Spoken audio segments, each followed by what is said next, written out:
c'est des faits. Ne cherche pas à être mieux, ne cherche pas à être moins.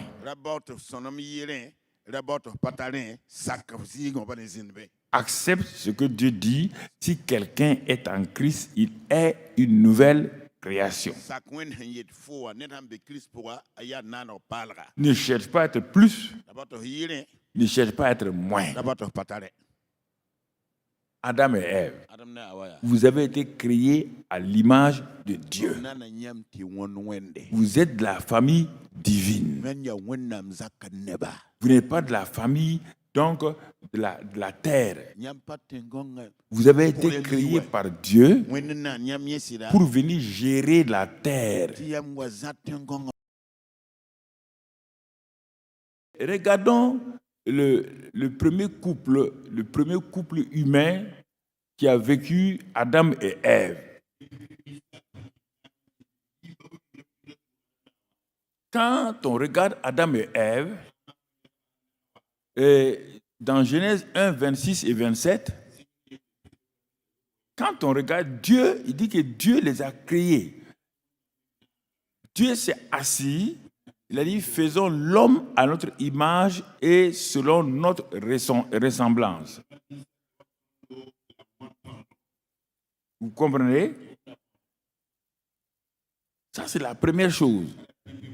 Regardez l'homme. Dieu dit qu'il l'a créé à son image, ça veut dire à sa ressemblance. C'est une parole très, très, très puissante que parfois nous avons négligée.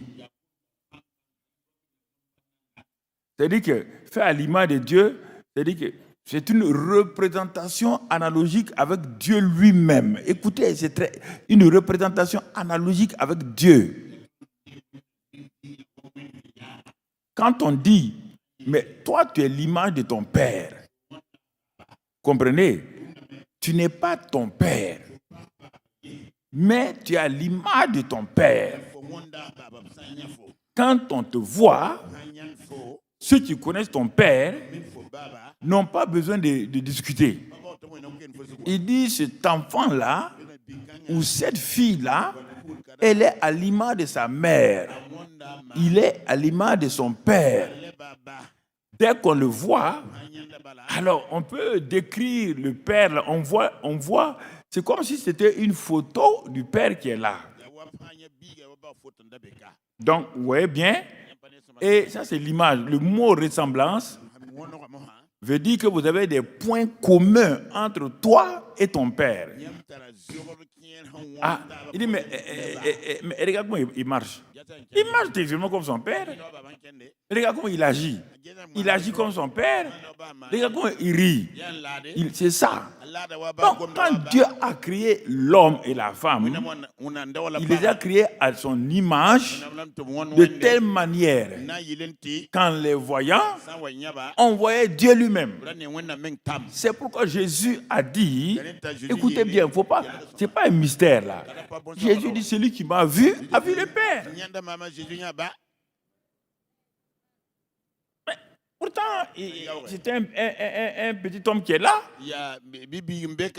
Mais il dit ce qu'ils ont dit, ce qu'ils ont dit d'Adam et d'Ève à la création.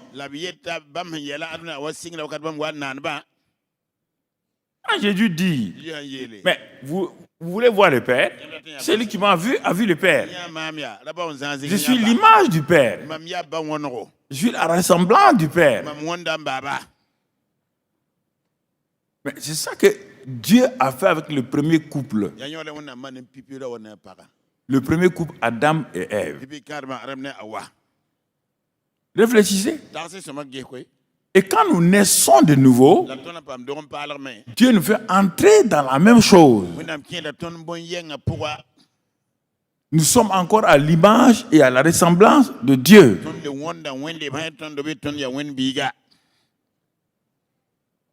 Textuellement. Vous voyez bien, Adam et Ève, l'image et ressemblance de Dieu. Jésus dit, celui qui m'a vu a vu le Père. Pourtant, le père n'était pas là, physiquement. Mais il dit non, ne cherchez pas. Celui qui m'a vu a vu le père. Je suis là à sa ressemblance. Les paroles que je vous dis là, c'est les paroles du père. Mais Satan a tout fait pour que nous ne croyions pas à cette parole. L'enfant qui est à l'image de son père là, ce n'est pas lui qui s'est créé. C'est son père et sa mère qui l'ont mis au monde. Son père et sa mère l'ont mis au monde. Quand les gens le voient, ils voient le père, son papa. Alors, ce n'est pas, on ne parle pas d'abord de ses actes. On parle de son image et de sa ressemblance. Vous voyez bien? C'est ce secret, c'est ce que Dieu nous a donné. Alors, mais quand nous regardons ces choses-là, mon frère, ma soeur, alors maintenant que nous sommes à l'image et à la ressemblance du Père, au verset 28 de Genèse toujours, il dit, regardez maintenant, Dieu va les faire travailler. Dieu les bénit et Dieu leur dit, soyez féconds, multipliez, remplissez la terre et l'assujettissez et dominez sur les poissons de la mer, sur les oiseaux du ciel et sur tout animal qui se meut sur la terre. Vous voyez bien? Ça, c'est ce qui doit être. Quand les autres vont les voir là, ils vont voir des gens bénis. Mais quand nous avons été créés, mais nous sommes aussi bénis, Éphésiens 1:3. Il n'y a rien de nouveau, il n'y a rien de nouveau sur le ciel. À l'image du Père, à sa ressemblance, le verset 28 qui a été donné là, le même verset 28 nous concerne. Nous sommes bénis de toute bénédiction dans les lieux célestes en Christ. Éphésiens 1:3. Et nous avons été créés pour être féconds, nous multiplier et remplir. C'est pourquoi il dit, allez-y et remplissez la terre des fils et des filles de Dieu qui ressemblent à Dieu. Remplissez, parce que vous êtes féconds. Par votre nouvelle naissance, vous êtes féconds spirituellement.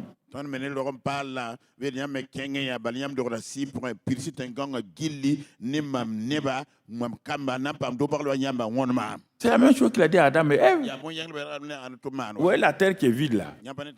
Multipliez-vous et mettez au monde d'autres enfants qui vous ressemblent et qui me ressemblent. Vous avez la capacité. Non seulement ça, mais je vous ai donné le pouvoir. Tout ce qui a été créé, vous est inférieur.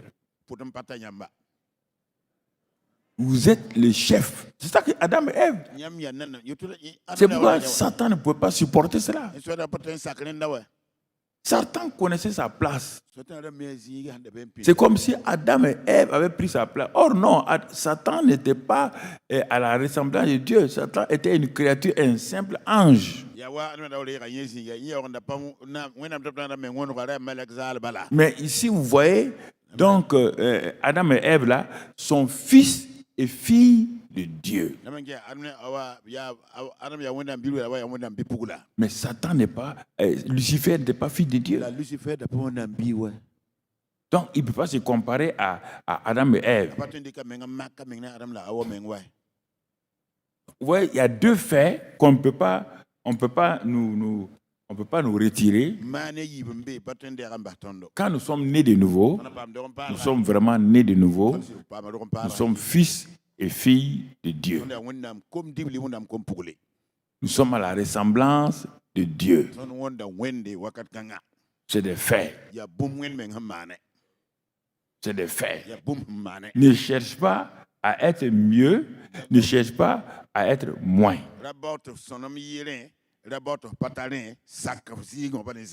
accepte ce que Dieu dit. Si quelqu'un est en Christ, il est une nouvelle création. Ne cherche pas à être plus, ne cherche pas à être moins. Adam et Ève, vous avez été créés à l'image de Dieu. Vous êtes de la famille divine. Vous n'êtes pas de la famille donc de la terre. Vous avez été créés par Dieu pour venir gérer la terre. Pour gérer la terre, pour dominer, pour vous multiplier et remplir.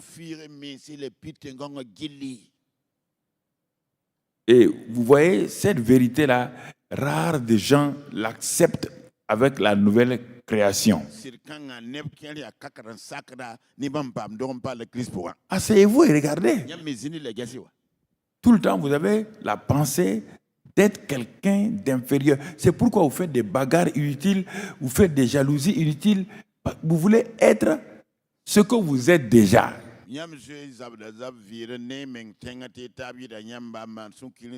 Mais quand on voit dans Genèse 1, on comprend. Mais David a saisi cette réalité-là dans le psaume 8. Regardons le psaume 8. Dans le psaume 8 et au verset 5. Même peut-être on va aller au verset 4 parce qu'on a posé une question. C'est une question qui a été posée. Voilà. Verset 4. Qu'est-ce que l'homme? Vous voyez bien? Bon, Dieu, il pose la question à Dieu. Parce que la manière dont Dieu s'est engagé, la manière où Dieu il veille, la manière où... Mais écoutez, frères et sœurs.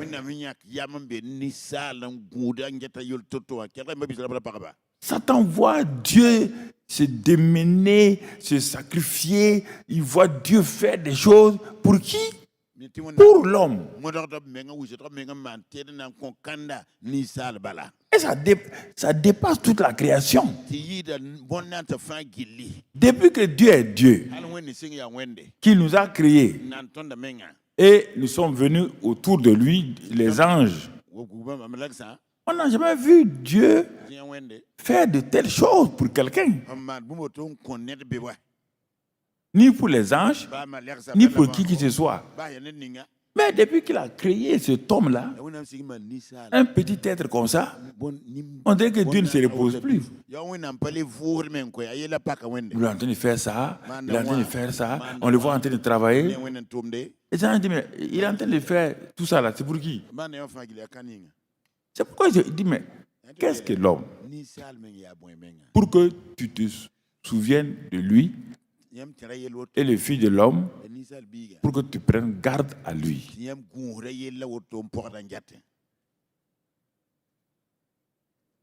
Je veux faire rentrer ça profondément. Qu'est-ce que la nouvelle création? Regardez ces gens comme ça là. Pour que le Seigneur Jésus se préoccupe d'eux. Il a dit qu'il prie pour eux, il prie pour nous. Qu'est-ce que la nouvelle création? Mais cet homme, on le connaît. Regarde ses bêtises. Regarde ce qu'il fait. Qu'est-ce que la nouvelle création? Pour que tu prennes garde à lui. Mais la réponse, Dieu donne la réponse. Mais eux-mêmes, ils font un constat d'abord avant que Dieu ne parle. Ouais. Il dit, bon, c'est qu'on a constaté. Et même, bon, c'est comme si il répondait, tu as fait l'homme là de peu inférieur à Dieu. Voilà, les traductions parlent d'inférieur à l'ange, là c'est faux. Un âme ne peut pas être supérieur à un fils de Dieu. Les anges ont une capacité, tout, mais ils sont pour le service des fils de Dieu.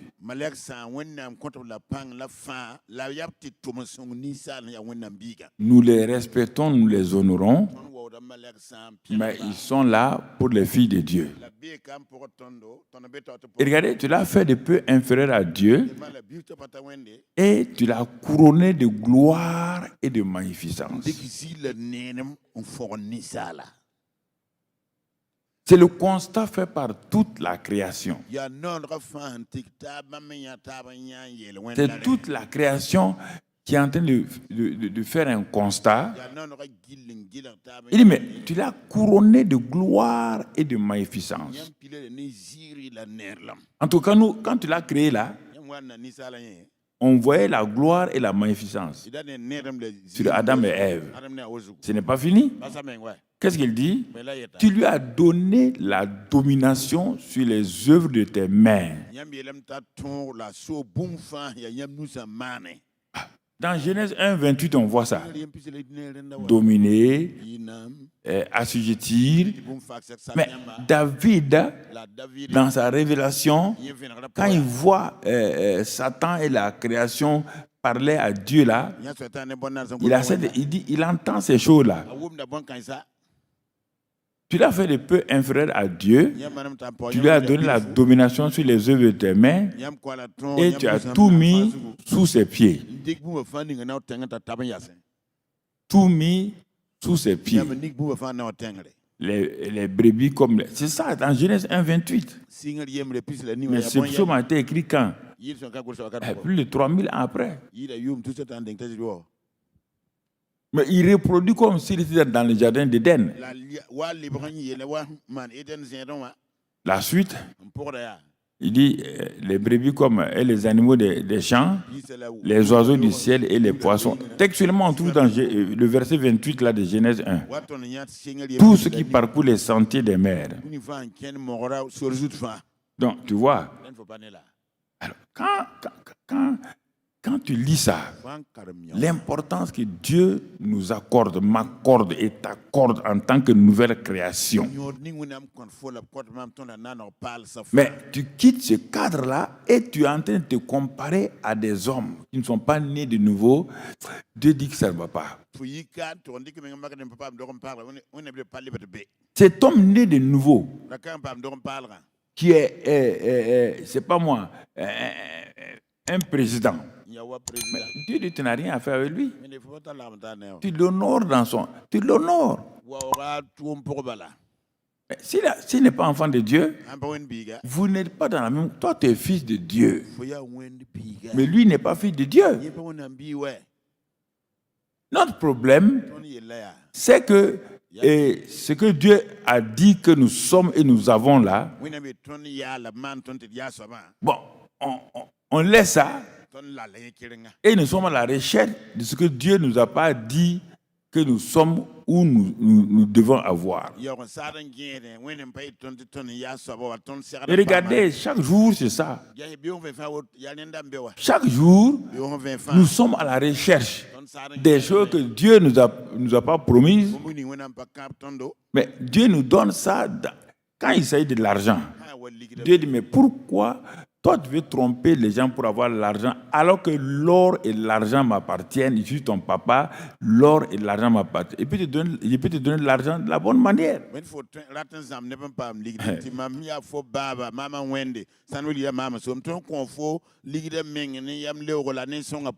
L'or et l'argent n'appartiennent pas à la Banque centrale des États-Unis. Non. Le dollar leur appartient. Le franc CFA appartient ici. Mais Dieu ne parle pas des francs. Dieu dit l'argent et l'or. Vous comprenez? L'argent et l'or m'appartiennent. Et comme Dieu ne dépense pas, donc c'est pour qui tout ça?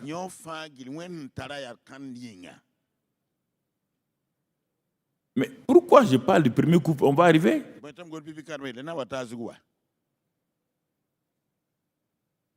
Tant qu'on n'a pas saisi ce que la parole de Dieu nous dit là, c'est un problème pour progresser.